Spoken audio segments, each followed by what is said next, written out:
People who have died and come back to life. What did you see? 1. My dad died for a couple of minutes around 2015. He said he was driving his truck on the freeway, no traffic, just cruising. He came to when he heard one of the doctors calling his name. 2. My grandmother, who none of us ever knew. She died in 1930. She told me to go back. I was in a coma for 2 weeks. 3. Overwhelming peace and happiness. A bright, airy and floating feeling. I live a very stressful life. Imagine finding out the person you have had a crush on reveals they have the same feelings for you and then you win the lotto later that day. That was the feeling I had. 4. My dad's heart stopped when he had a heart attack and he had to be brought back to life. He kept the paper copy of the heart monitor which shows he flatlined. He said he felt an overwhelming sensation of peace, like nothing he had felt before. 5. My sister died and said it was extremely peaceful. She said it was very loud like a train station and lots of talking and she was stuck at this area that was like a curtain with lots of beautiful colors. Colors that you don't see in real life according to her. A man told her he was sorry, but she had to go back as it wasn't her time. 6. I was in a gray fog with a girl who looked a lot like a young version of my grandmother, who was still alive, but dressed like a pioneer in the 1800s. She didn't say anything but kept pulling me towards an opening in the wall. I kept refusing to go because I was so tired. I finally got tired of her nagging and went, and that's when I came to. I had bled out during a C-section and my heart could not beat without blood. They had to deliver the baby, and sew up the bleeders, refill me with blood before they could restart my heart, so,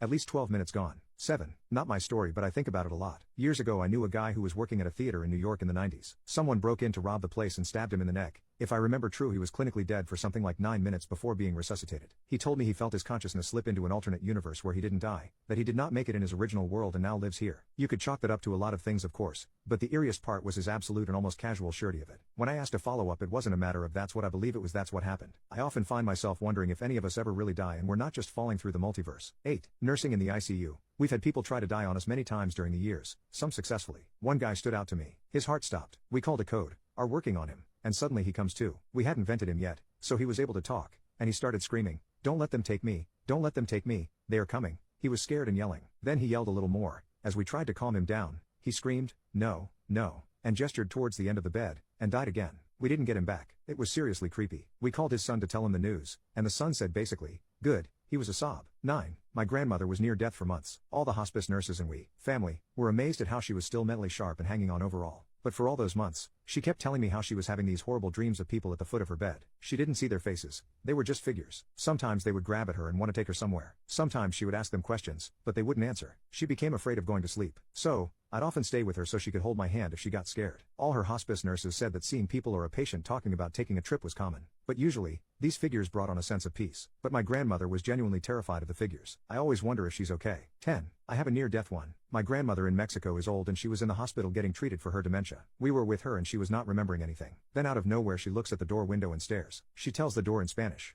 "No, not me, not yet. Get the girl in the next room instead." I'm not going. Next thing you know, there's a code in the next room and the girl died sometime later. We didn't know who was in the rooms around us. We think she saw La Muerte, essentially the Grim Reaper in Mexican culture. And then she was back to her dementia self. Crazy.